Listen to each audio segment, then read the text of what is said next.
नमस्कार श्रोते हो, आपली पुस्तके या वाहिनीवर आपले स्वागत आहे. आपण ऐकणार आहे सुरेखा शहा लिखित हिम्मतरावांचे प्रयोग ही विनोदी कथा. आपल्याला कथा आवडल्यास कथेला लाईक करा व चॅनेलला सबस्क्राईब करा. चला तर मग सुरू करूया विनोदी कथा हिम्मतरावांचे प्रयोग. हिम्मतराव माणूस तसा नशीबवान.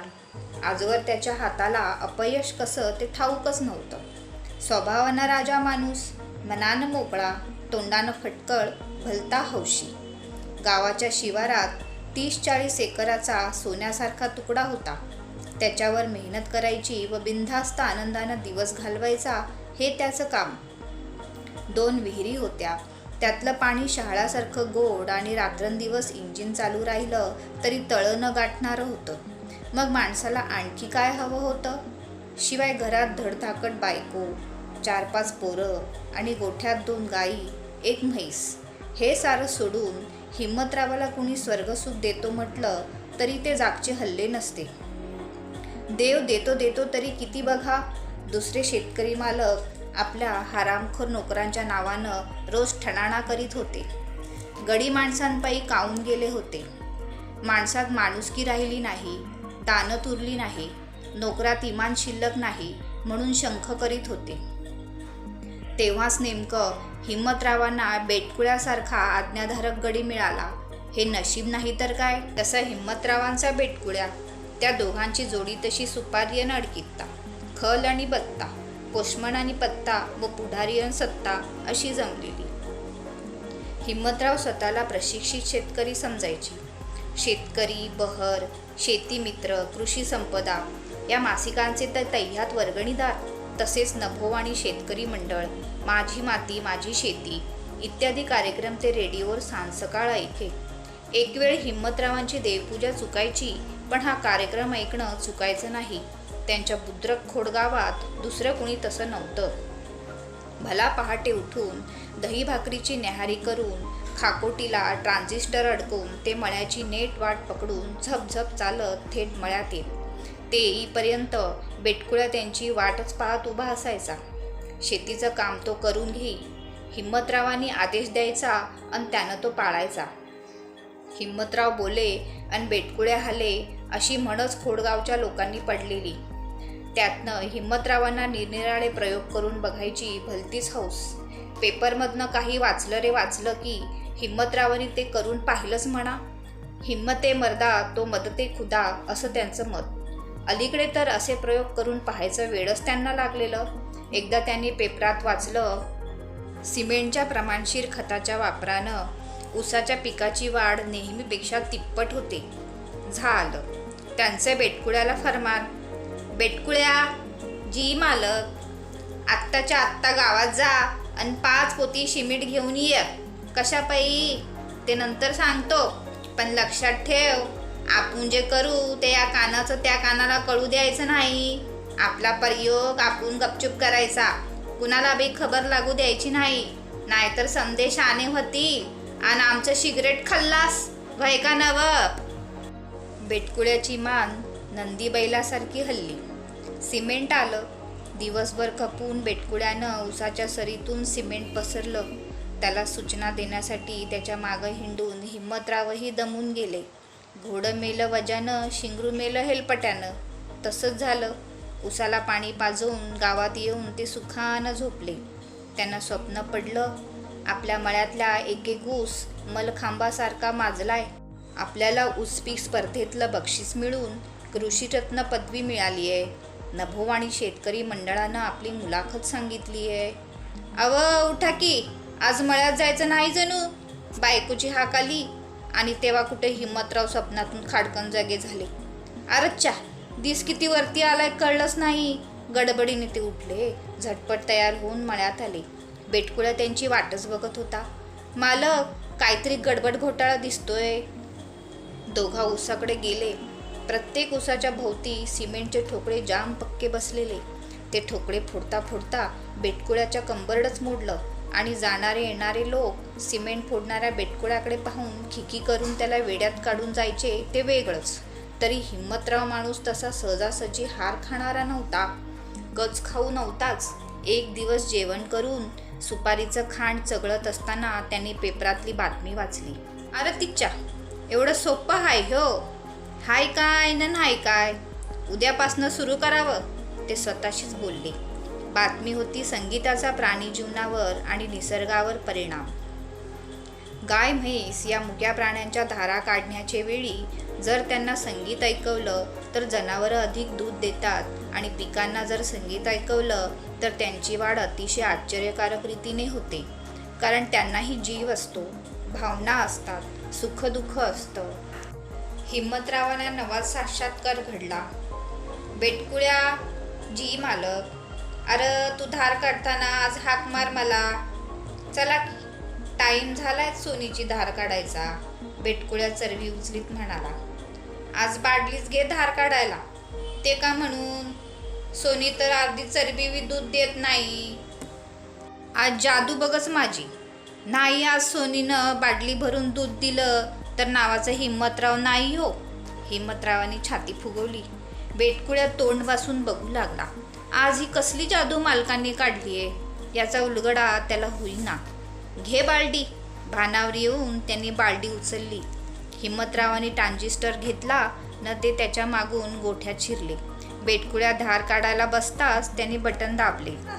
तुम क्या जानो मोहब्बत क्या है, दिल की महफिल सनम ये सुनो कहना हमारा, अमीरी है सितारा गरीबी एक आंसू. आरडी बेंबीच्या देठापासून ओरडू लागला. सोनी टांगदेशी उडाली. बेटकुळ्या 4 फूट लांब जाऊन आदळला. ओय ओय ओय करीत कंबर धरून तो कसाबसा उठू लागला. रेडिओ चालूच होता. हा मोहब्बत क्या है. सोनी पिसाळली. दावत ओढून ती ट्रान्झिस्टर जवळ येऊन थांबली. तिला वाटलं रेडाच हुंकरतोय. बावरी होऊन चौखर उधळून ती गोठ्यात पळून गेली. मालक, कसलं दूध न कसलं काय, माझं कंबरड मोडलंय बघा. बेटकुळ्या वेडवाकडं तोंड करीत विवळत म्हणाला. अरे पण काहीतरी गोम हाय का नाही. आपण म्हैशीला मट्ट म्हणतो, पण तिच्यावरती बी पहिल्या झटक्यात परिणाम झाला का नाही. वय की नाही बोल. या हिम्मतरावचा सबूत खोटा व्हायचा नाहीच. काय बी असू द्या, पण न ग. बेटकुळ्यानं हाय खाल्लेली. अरे तू शाना काही अडाका खुळा. फकस्त उद्या लताबाईचं गाणं लागलं की गोठ्यात यायचं. मग बघ कसं खुश होऊन दूध दिल सुनी. असला मंजूळ महिनेवानी गळा आहे की दुधाचा झरा फुटायला पाहिजे सोनीला. त्या ऐकून हिम्मतराव अभिमानाने म्हणाले. दुखणारी कंबर रगडत धुडक्या चालीनं कसाबसा बेटकुळ्या मळ्यात पोचला. बेटकुळ्या, आणि काय काढलंय नवीन. मी म्हणतो आपण या प्रयोग पिकावरती करू. नग नग, तो घाबरला. अरे सोनीवानी तुझ्या अंगावरती पिकं धावून जायची नाहीत.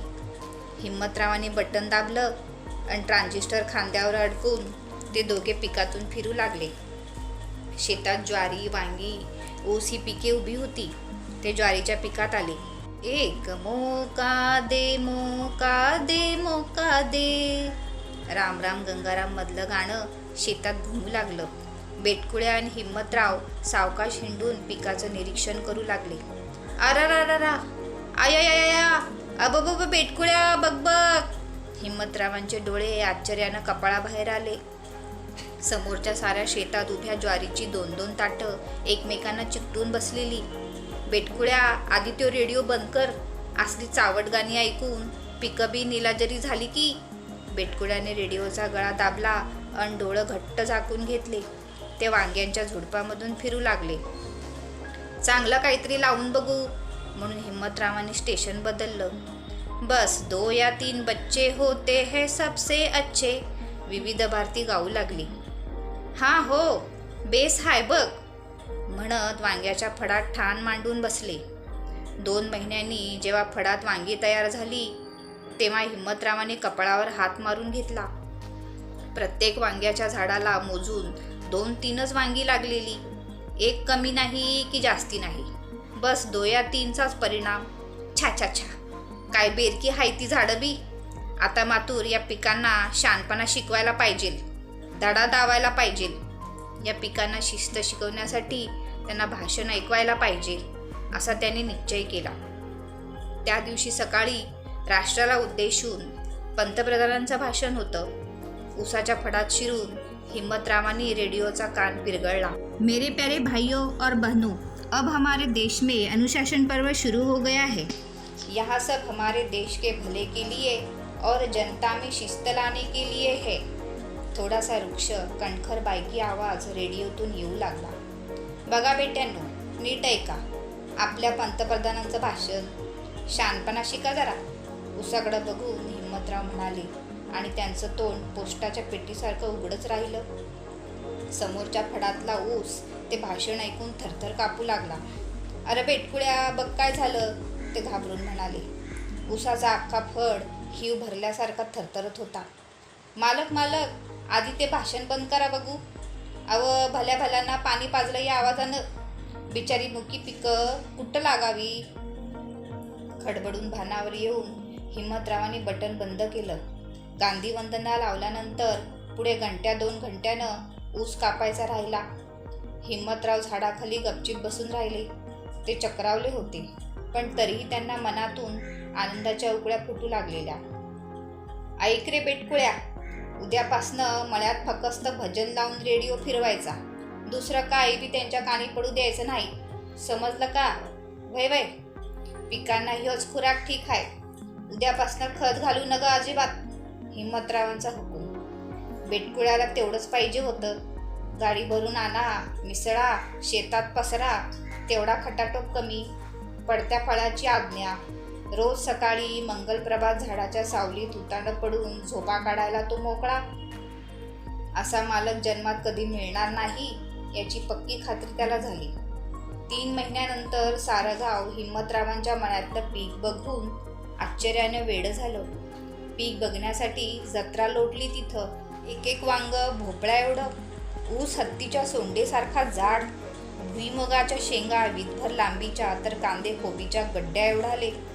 हिम्मतरावांचा भाव भलताच वाढला. यंदाच्या अखिल भारतीय पीक स्पर्धेतली सगळी बक्षिसं त्यांनीच पटकावली. टीव्हीवर त्यांची मुलाखत झाली. सोबत त्याचा सहाय्यक साक्षीदार म्हणून बेटकुळ्या होताच. आणि काय गंमत झाली, अमेरिकेहून एक शिष्टमंडळ भारतात आलं होतं. त्यांनी हिम्मतरावांचं शेत मुद्दाम पाहिलं. त्यांना आश्चर्याचा सॉलिड धक्का बसला. त्यांच्या देशात सारी आधुनिक तंत्रयंत्र विज्ञान वापरूनही असं पीक आलेलं त्यांनी पाहिलं नव्हतं. त्यांनी हिम्मतरावांना अमेरिकेला भेटीचं आमंत्रण दिलं. भाषेचा प्रश्नही आड आला नाही. शिष्टमंडळात मराठी भाषेचा अभ्यास केलेला स्मिथ होता. त्यानं दुभाषा व्हायचं ठरवलं. तेथील शेतकऱ्यांना हिम्मतरावांच्या अनुभवाचा लाभ मिळावा यासाठी हा खटाटोप झालं. बेटकुळ्यासहित हिम्मतरावांची तयारी झाली.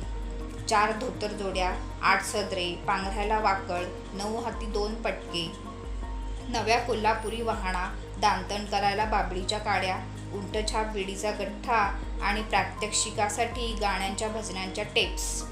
बोईंग जेट आभाळात उडालं.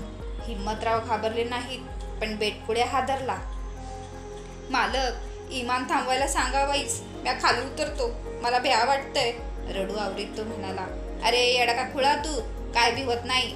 दरसाल खंडोबाच्या जत्रेत पाळण्यात बसतो तेव्हा भ्या नाही वाटत, मग आता कसं का घाबरतोस, त्यांनी समजूत घातली. मग हळूहळू भीड चेपली.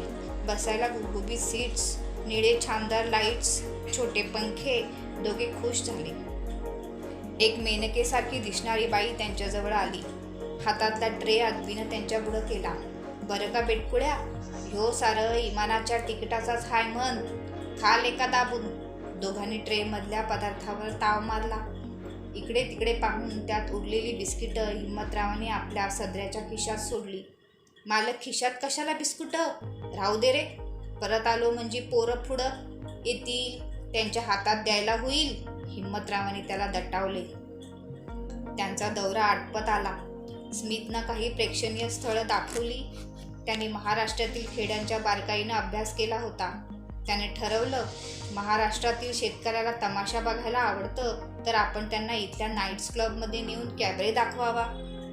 रात्री तिथे तिघे क्लबमध्ये आले. सगळीकडे मंद प्रकाशाच्या मेणबत्त्या जळत होत्या. उजेड अंधूक अस्पष्ट होता. आजूबाजूला स्त्री पुरुष बसलेले होते. त्याचं बारकाईने निरीक्षण करीत खुर्चीत बसत हिम्मतराव बेटकुळ्याला म्हणाले, काय बी म्हण, हा देश लई सुधारलाय म्हणतात खरं, पण आमच्या खेडेगावात वीज आली आहे तरी बी या क्लबमध्ये अजून आली नाही बघ. आणि कापडाचं उत्पादन बी अजिबात दिसत नाही. एवढी मरणाची थंडी आहे, पण या बायांच्या अंगावर दिसत्या लंगोटीसारखी कापडं आहे ती. मालक ते बघा केवढं मोठं तुंतुनं वाजवते होते. बाजूच्या गिटारवाल्याकडे बघत बेटकुळे आश्चर्यानं म्हणाला, गपरे आता समोर बघ. समोरचा जुळजुळीत पडदा उघडला आणि एक परी तिथं नाचत आली. तिनं लाल रंगाचा पायगोळ जगा घातला होता. तिला पाहून यांचे डोळे गरकन फिरले. आपण जमिनीवर आहोत का स्वर्गात आहोत हेच त्यांना समजेना. कारण अशा सुंदर अप्सरा स्वर्गात असतात असं त्यांनी पुराणिक बुवांकडून ऐकलं होतं. ती परी सगळ्यांनाच टेबलाभोवती फिरू लागली. एका माणसानं तिचा झगा फाडून टाकला. आतमध्ये छोटीशी चोळी आणि चड्डी राहिली. हिम्मतरावांनी झटकन डोळे झाकले. आता ती पोरगी वेगानं स्वतःभोवती गिरग्या घेत कधी जमिनीवर लोळत हातपाय हलवीत नाचू लागली. मालक, हिला जखीन लागली आहे बघा, कसं भूतावानी नाचतीये. जरा दम खा, वाहन दाखवतो म्हणजे भूत निघून जाईल तिच्या अंगातलं. बसल्या जागेवरून उठून हिम्मतरावांनी झटकन पायातली वाहन काढली आणि पोरीच्या दिशेने दाखवली. तोंडानं रामनाम सुरू केलं तरी उपयोग झाला नाही. ती झिंगल्यासारखीच. आयला ये भूतीला इथे दिसतंय, आपल्याला ऐकणार नाही म्हणत ते पुन्हा खुर्चीत बसले. सर्वांचं लक्ष त्या जोडगोळीकडे वेधलं. डोक्यावर झोपदार पटका, धोतर सदरा या वेशानं ते आधीच निराळे दिसत होते. आता ही पोरगी त्यांच्याजवळ आली. तिथे येताच त्या पोरीनं आपल्या अंगातली चोळी काढायला सुरुवात केली. अगं ये भवानी, लाज आबरू हाय नाही तुला, म्हणून हिम्मतरावाने डोकीचा पटका झरकन काढला आणि मोकळा करून तिच्या अंगावर झाकला. ही एक भारतीय रसिकतेची तरा समजून ती पोरगी पुन्हा स्टेजवर गेली आणि कॅबरेचा क्लायमॅक्स आला. तेव्हा बेटकुळ्याला फीट आली होती आणि हिम्मतराव त्याच्या नाकाशी वाहन धरून त्याला शुद्धीवर आणत होते. आपल्या गावी खोडगावाला परतल्यावर त्यांची दणक्यात मिरवणूक निघाली. संध्याकाळी त्यांच्या अमेरिकेतल्या दौऱ्याचं वर्णन ऐकायला वाडा माणसांनी फुलून गेला. सांगण्यात ऐकण्यात सारे रंगले. मी ज्या कामासाठी गेलो होतो ना, तो प्रयोग मात्र त्यांना जमणार नाही बघा. का? अहो, जिथं बाया उघड्यान समद्यांसमोर नाचत्यात तसल्या पापी देशात कधी भजनाचा परिणाम होणार हाय होय? हिम्मतराव तंबाखूचा भार भरीत म्हणाले.